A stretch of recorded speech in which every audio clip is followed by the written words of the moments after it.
নমস্কার বন্ধুরা, আমি Madhumita. Welcome to Madhumita's kitchen. আজ আমি আপনাদের সামনে হাজির হয়েছি নতুন একটি রেসিপি নিয়ে, উচ্ছে করলা বটি। এইভাবে রান্না করলে কিন্তু যারা করলা খেতে পছন্দ করে না বা যাদের তেতো পছন্দ নয় তারাও কিন্তু খেতে পছন্দ করবে। এবং রান্নাটা খুব সহজ এবং সিম্পল। তো চলুন রেসিপিটি দেখার অনুরোধ রইল। এখানে আমি কড়াইয়ের মধ্যে দিয়ে দিয়েছি 2 শুকনো লঙ্কা এবং কালো জিরে ফোড়ন। ফোড়নটা একটু ভালোভাবে ভেজে নিয়ে এখানে আমি করলাগুলোকে ভালোভাবে পরিষ্কার করে ধুয়ে জল ঝরিয়ে নিয়েছি। দুভাগ করে কেটে নিয়েছি করলাগুলো আমি তেলের মধ্যে দিয়ে। আঁচটাকে মিডিয়াম টু হাই রেখে কিন্তু করলাগুলোকে ভেজে নেব একটুখানি।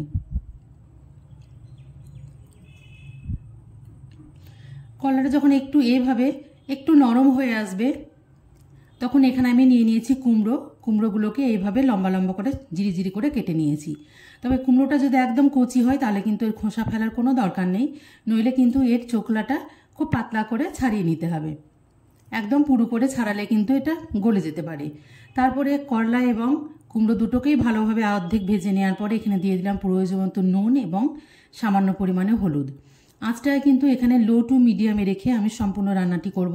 তবে এখানে কিন্তু একদম চাপা দেওয়ার কোনো দরকার নেই, খোলা অবস্থাতেই কিন্তু সুন্দর করে রান্নাটা হবে, নইলে কিন্তু কুমড়ো এবং করলা দুটোই কিন্তু গলে যাবে। খুব আঁচটা লো টু মিডিয়ামে রেখে ভালোভাবে ভেজে নিয়েছি। এখানে স্বাদটাকে একটু বাড়িয়ে দেওয়ার জন্য দিয়ে দিয়েছি যেন তেতোর ভাবটা একটু কমে যায়, তাই পরিমাণ মতো চিনি দিয়ে আবারও এখানে আঁচটাকে মিডিয়াম টু লোতে রেখে আবারও কিছুক্ষণ ভেজে নিতে হবে।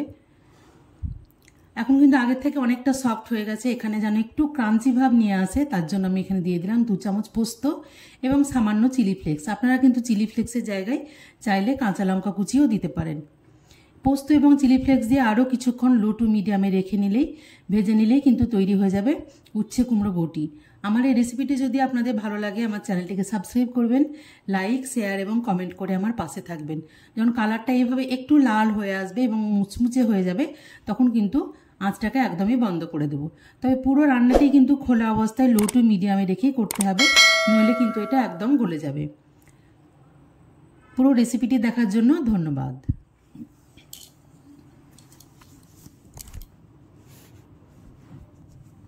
একবার হলেও বাড়িতে অবশ্যই বানিয়ে আপনারা ট্রাই করবেন।